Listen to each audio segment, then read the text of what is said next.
Welcome to Mobad Education YouTube channel. This is Jyothi CH PGT Chemistry TSMS Kalwala. Good morning students. Today we will go for the chemistry chapter in 10th class, which is called as Metallurgy. Okay, and metal. Have you heard this term?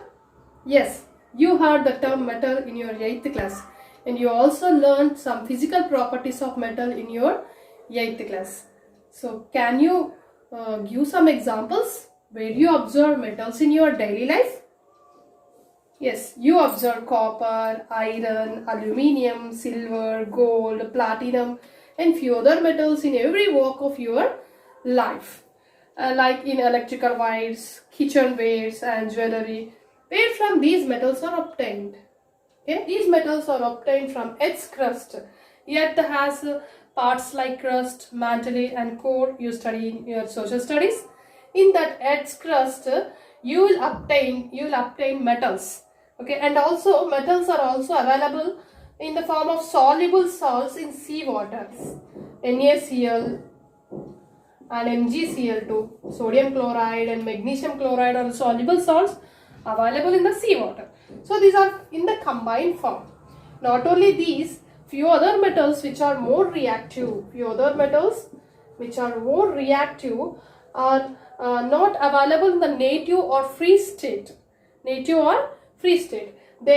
react with oxygen present in the air, carbonates, bicarbonates, sulfates, sulfides and chlorides present in the atmosphere and forms a combined or compound forms. This combined or compound forms of most of the metals are called minerals.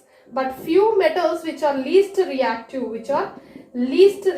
are mostly present in the native form or free state, not in the combined form. And least reactive metals, some you have to remember, Nana: mercury, gold, silver and platinum.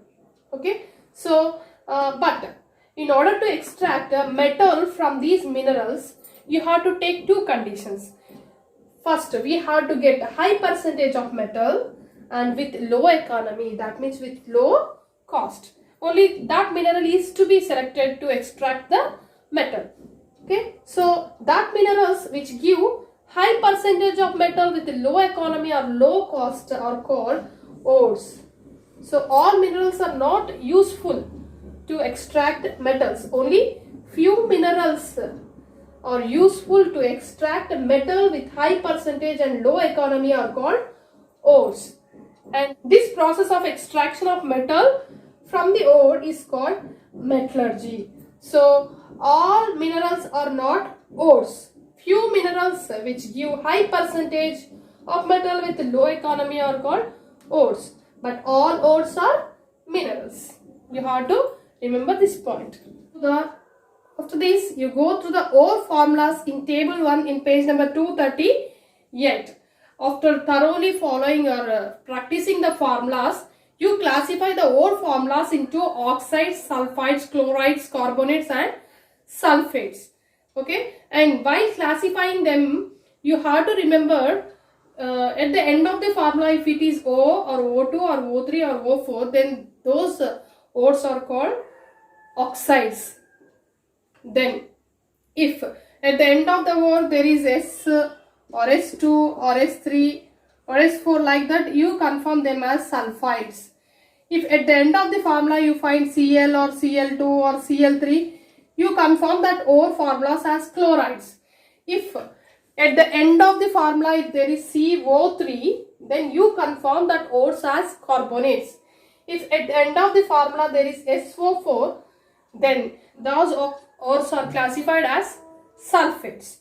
So those for ores means bauxite and its formula is Al2O3 2H2O, and pyrolusite at the end O2 is there, MnO2, and hematite Fe2O3, and magnetite Fe3O4, and zincite ZnO. So all these are at the end O2, O3, O4 are present are called oxides. And you take copper, iron, pyrides, CuFeS2, S2 is present. So these are sulfides.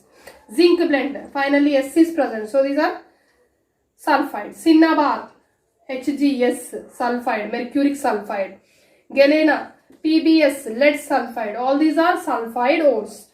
And if you go for chlorides, you see here Han silver is present in the table 1, AgCl. So this is a chloride. And rock salt, NaCl, this is also a chloride.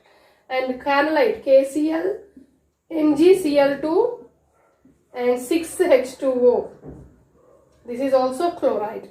And magnesite, which is a carbonate, which is called MgCO3, it's formalized. Limestone is formalized CaCO3.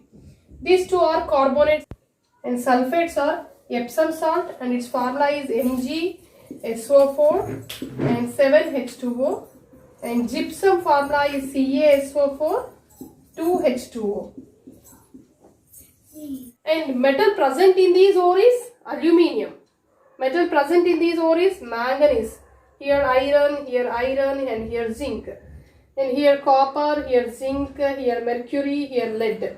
And metal present here is silver, sodium, potassium and magnesium. Here it is magnesium, here it is calcium. A metal present in Epsom salt is magnesium. Metal present in gypsum is calcium. This is how you have to classify the ores into oxides, sulfides, chlorides, carbonates and sulfates. And you have to identify the metal present in the ore by thoroughly practicing the table 1, and you have to fill table 2 in 239 page. As I already explained you, few metals are with high reactivity and few are with low reactivity, which are found in native or free state in nature. If you arrange the metals in the decreasing order of their reactivity, then that series is called activity series, which is present in the table 4 in page number 242. And you have to exactly remember this order, which is very important in the exam point of view, Nana. First one is potassium, sodium, calcium, magnesium, aluminium, zinc, iron, lead, copper, mercury, silver, platinum and gold. And the first topmost 5 are classified as high reactive metals, and the zinc, iron, lead, copper are treated as moderately or medium active metals. Mercury, silver, platinum, gold are with least reactivity, which are found in the free state. This may come in the MCQs. First, potassium, sodium, calcium, magnesium, aluminium, zinc, iron, copper. The exact order you have to remember. Then we'll go to the actual topic. Extraction of metal from the ore is called metallurgy. And this metallurgical process actually involves 3 steps.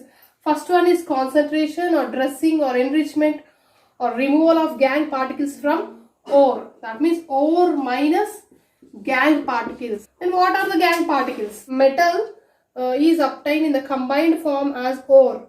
These ores are obtained from its crust. Generally, it is mixed with the soil and sand impurities. The soil and sand impurities are called gangue particles.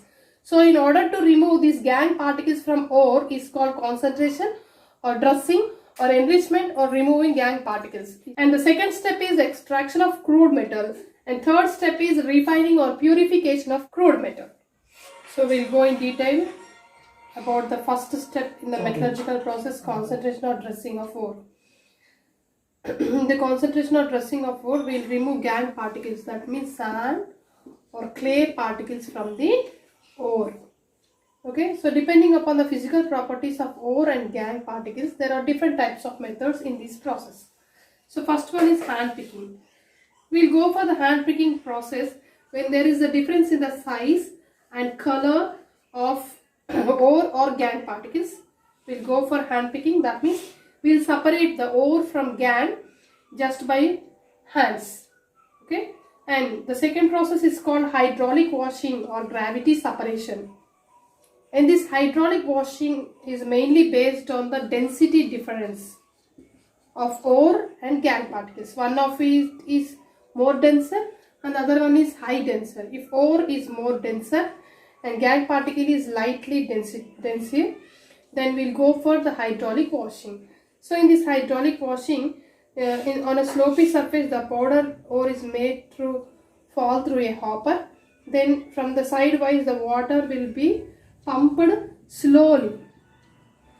Then the flowing water from these ore takes away the light density gangue particles, and the high density ore particles are grasped here in these corners. Okay, this is how the ore and gangue particles are separated by using hydraulic washing. And the third one is the froth flotation. This froth flotation process is mainly used for sulfide ores, specially used for sulfide ores. This froth flotation process is mainly based on the wetting property. These sulfide ores have non-wetting property in water, and these sulfide ores are also lightweight. So based on these properties, we'll go for the froth flotation process. In this process, take a beaker and place crushed ore with gangue particles or impurities at the bottom of this beaker. Then add water and pine oil. Then a pipe is fixed like this in order to blow the compressed air. When we blow the compressed air into this pipe, the air pressure creates some bubbles, and this soap bubbles takes away the non-wetting sulfide ores in the form of froth to the top side of this beaker. Then this froth is collected. Froth means nuraga. Okay, so this froth is collected and carefully washed in order to get the gangue-free sulfide ore particles. The fourth method is magnetic separation. This magnetic separation is based on the magnetic properties of ore and gangue particles. If ore is magnetic and gangue particles are non-magnetic, or if it is non-magnetic and gangue particles are magnetic, then we'll go for the magnetic separation. For example, think ore as a magnetic material. Then powdered ore is placed on this, sent onto this conveyor belt through a hopper.